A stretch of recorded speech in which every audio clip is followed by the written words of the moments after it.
Bonjour et bienvenue dans ce podcast Le Mur des réussites. Nous allons partir à la rencontre de personnes qui ont grandi au Havre, à la Marouge, au Bois de Bléville et au Mont-Gaillard. Ils vont partager avec nous leur parcours, les bons souvenirs, les doutes, les déclics et ce qui les anime aujourd'hui. Épisode 6. Croire en soi, ne pas craindre l'échec et avancer, tel pourrait être le credo de Pedro. Bonne écoute. Et dans les moments de doute, c'est quoi les ressorts ?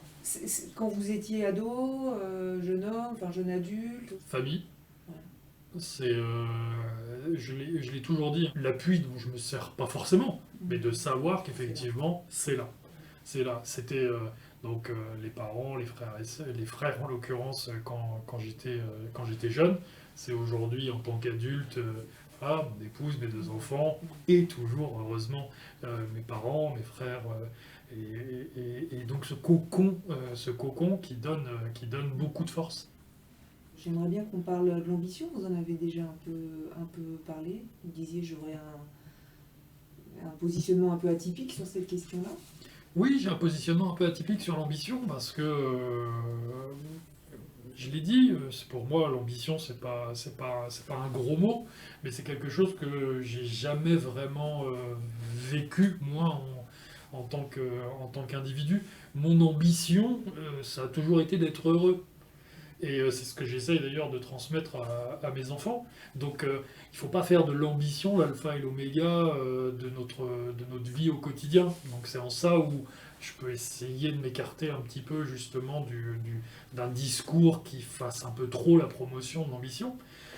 Mais si on le dit autrement, je pense que pour autant, euh, on- il faut tout s'autoriser. Il faut pas se dire je ne pourrais pas faire ça parce que je suis qui je suis ou parce que je viens d'où je viens. Ça, c'est des foutaises. Ça, c'est des foutaises. Donc, moi, le message que je voudrais passer effectivement aux plus jeunes, c'est d'une part que on n'est pas forcément seul face à la difficulté, même quand on a l'impression de l'être, que il faut absolument rien s'interdire parce que oui, on vit peut-être dans un pays où euh, on, voilà, on a un vrai problème avec l'échec, le traitement de l'échec. On parle de réussite, l'échec est tabou. Moi, j'ai pas peur de l'échec. Alors on pourra dire, non, mais c'est facile de dire que t'as pas peur de l'échec quand, en l'occurrence, t'en subis rarement.